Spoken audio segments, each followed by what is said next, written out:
All right, we covered a number of things in that last video pretty quickly, and so I'd even suggest going back and watching it again. Make sure you understand everything we did there.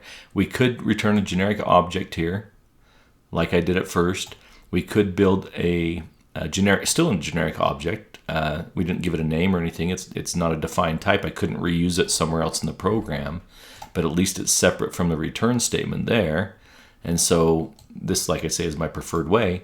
Or we could build that model and then use the model. And then instead of returning an iAction result, we could take out the OK and instead return whatever I had there before, project list data. We could return that type and it would be OK, I think, as well. But what the thing, so the iAction result generic with using the EOK, the big deal that this does for us besides giving a 200, returning a 200 to know that everything was passed down okay, is this makes it converted to JSON, which is the thing we're interested in. Let's get this stuff converted to JSON so we can pass it down from the server to the client. And so that's what I wanted to show you right there at the end, is if we go to the, wherever this is running, let me stop it from running and then run it again.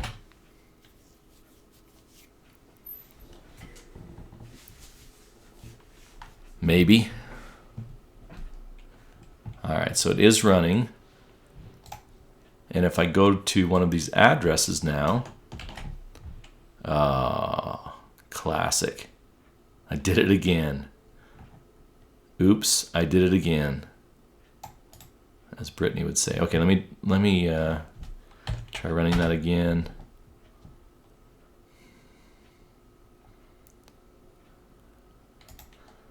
You want me to sing again, huh? I'm not gonna do it.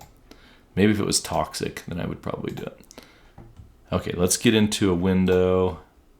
Drop this in. Nothing there, obviously. We have to get to the right call, so we're going API.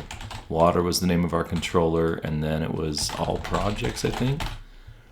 Of course, now we have to pass in. This will be good practice. Page size is 10.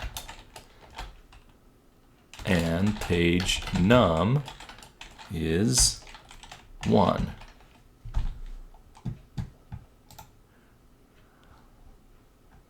All right, why aren't we working?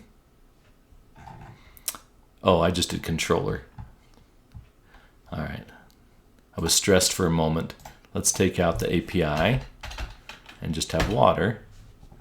Okay, now this is what I wanted to show you. So we're getting the list of projects just like we were before, but now it's got a comma after this square bracket. So if you look at the entry, we've got a square bracket here representing all the projects. And then here we have this second entry in JSON saying total number of projects is 25. And so now when React makes this call, it's going to get 2 things instead of 1. Well, now we need to switch on the React side to receive it so that it works on that side. All right, so how do we do that? I'm going to create a const here to keep track of the total items. And then I can do a set total items. So we can do this calculation and use state. It's also going to be a number. And the default for the number of items, let's just put it at 0. Okay, so now we've got this set up. Now once we do that and save,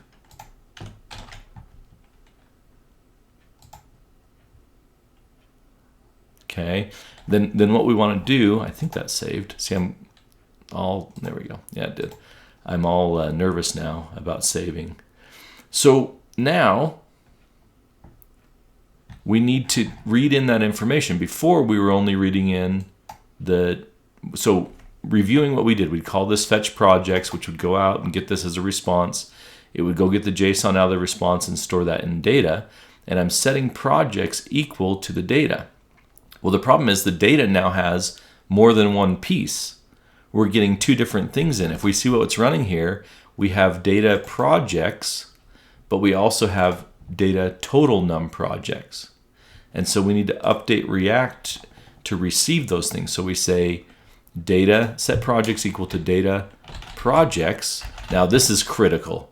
I spent an hour on this yesterday trying to figure out why my program wasn't working. The name that comes here is not going to IntelliSense in because it doesn't know what's happening from the server. And so don't worry about that. It needs to match this name. Now, what we called it on the .NET side was projects with a capital P. That's the naming convention for C#. So something like projects would be a capital P. It's a list of objects. It's going to be a capital. But when it converts it to JSON, it makes it a lowercase. And so that's what we see here is a lowercase p for projects. And what React has, and we're in TypeScript, so this is case sensitive, it has to match whatever is coming in through the JSON. And I made that classic mistake yesterday, and it cost me an hour of my life because I did capital P projects because that's what it was called on the .NET side. And look, it's even IntelliSensing in. I thought it was right, but no, it needs to be lowercase p. Now, okay, so that's one piece of information we're getting. What else are we getting? Well, from the server, we're also going to set the total items equal to data dot whatever's in this JSON file, total num projects. I'm even going to copy and paste to make sure that I don't lose another hour of my life. Total num projects.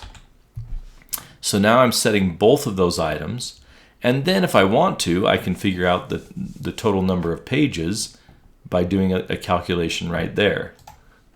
And I don't have anything set up yet to hold the total number of pages. So again, we probably want to do a const total pages and then set total pages so we can get that variable set and it can be retained in the state as we move from place to place here in maybe the next set of videos, probably the next set of videos.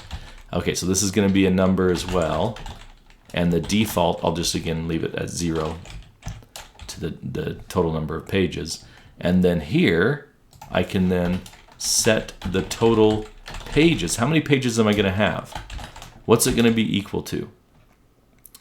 Don't I just take the total number of pages, so go get the total items, and divide it by what? The page size. Now that's not going to give me a nice even number depending on how I divide it. And so I do want to make that, if I get a half, so let's say the number comes out to be 5.5 pages, how many do I really want? I want 6, right? And so I can use the math function, the ceiling, to make that go up from whatever it comes out to be. All right, so I've got this, and I'm calculating the number of pages, and now that I have the number of pages, I can actually go build the buttons. But just looking at the clock, I think we'll need to finish that in the next video. So we'll go there and finish up in the next video. Spencer out.